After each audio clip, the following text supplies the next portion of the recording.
Hi everyone, this is another final update, and I have a few things to show off today, or this evening.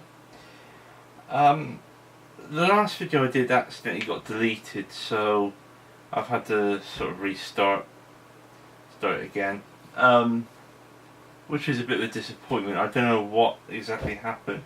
It got cut off, and there was another video there which said it was uploading.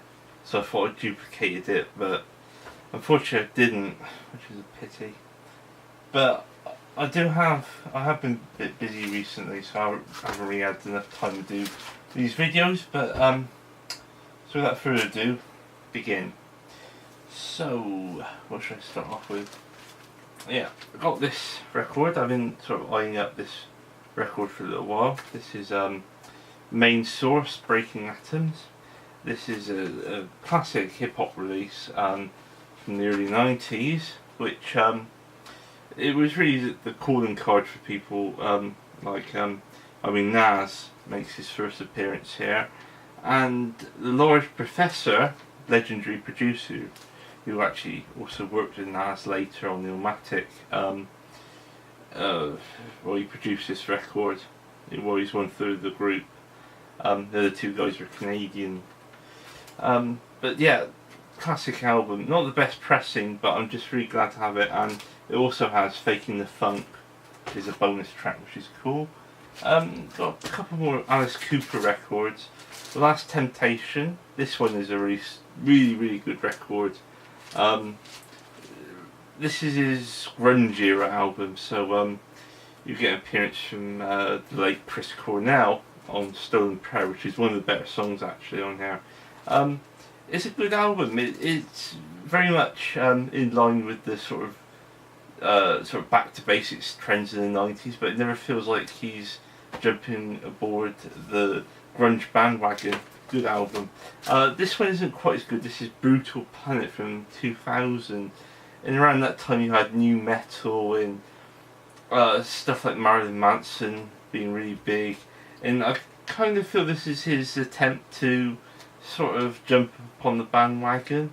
For The Last Temptation sort of was his grunge album, and it comes off really well. This one maybe doesn't. It's, I don't know, maybe a bit too heavy.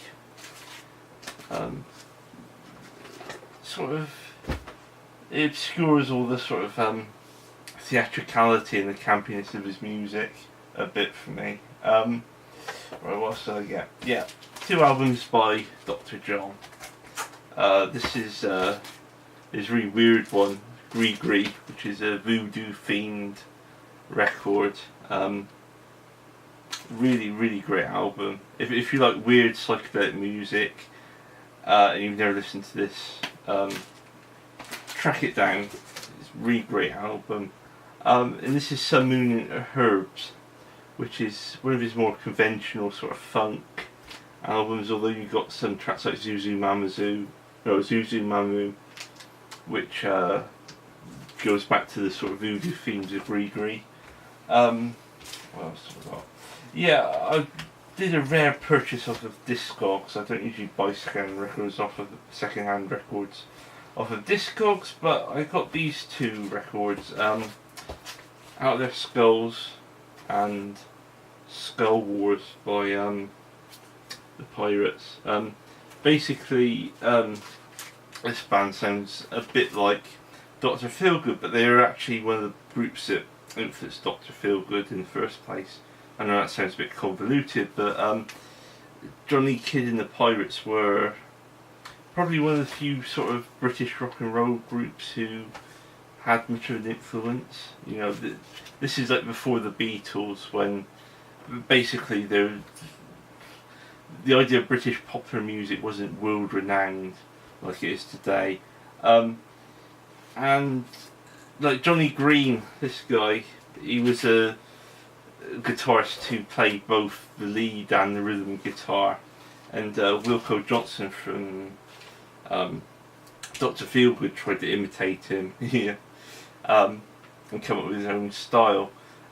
This is very much a sort of a rock and rolly sort of punk rock album. This one's really good. In fact, both of these are pretty good albums. They're not.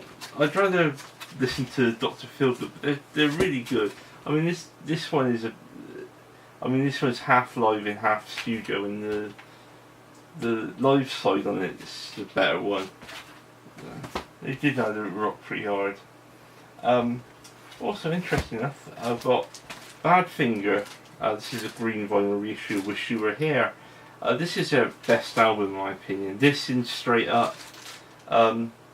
Unfortunately, because of the bad management they were under, the one that sort of drove two of them to suicide, they made it so bad that this album got pulled from shelves. I mean, it's a classic. It's such a sad story that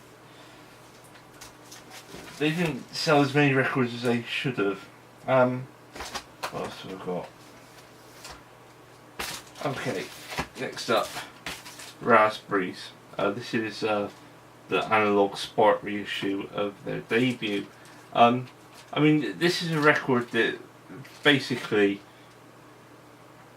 is produced really loud. It's not an audiophile recording. Let's just say that, because it's meant to be played on radios. This is basically sort of bubblegummy music.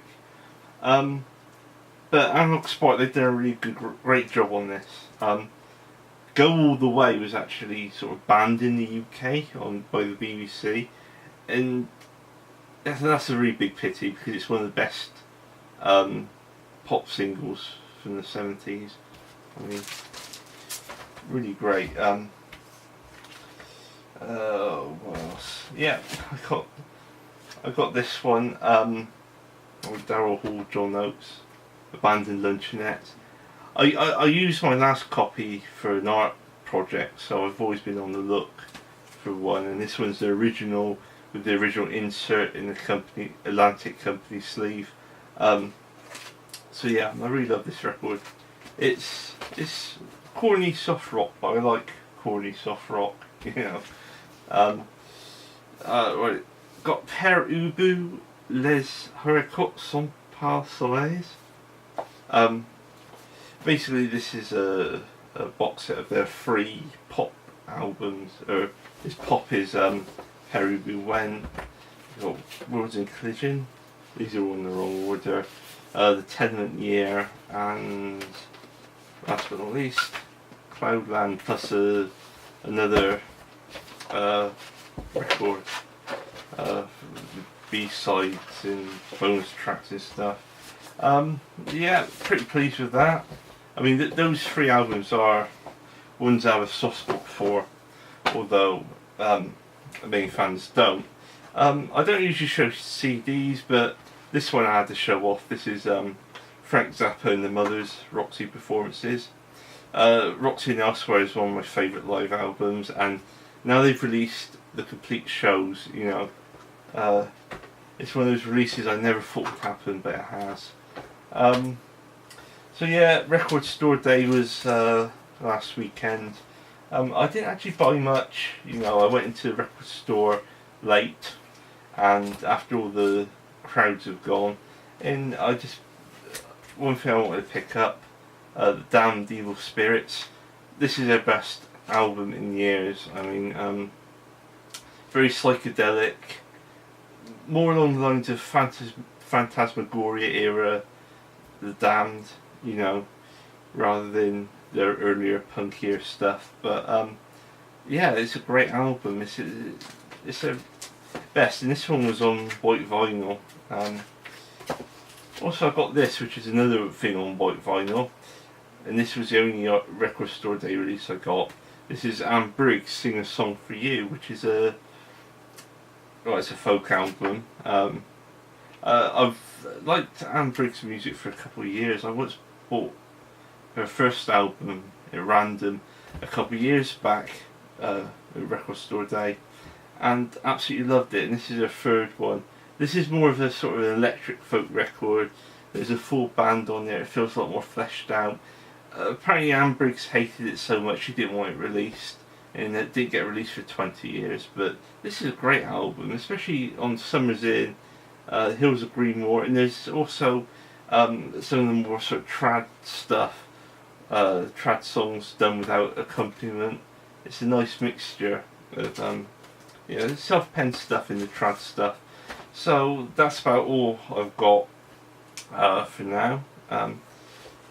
Hoping to possibly cut back a bit. There's not really many reissues or releases coming out that I'm particularly excited about. But hopefully I might be back in the next month or two, do another vinyl update. Until then, goodbye.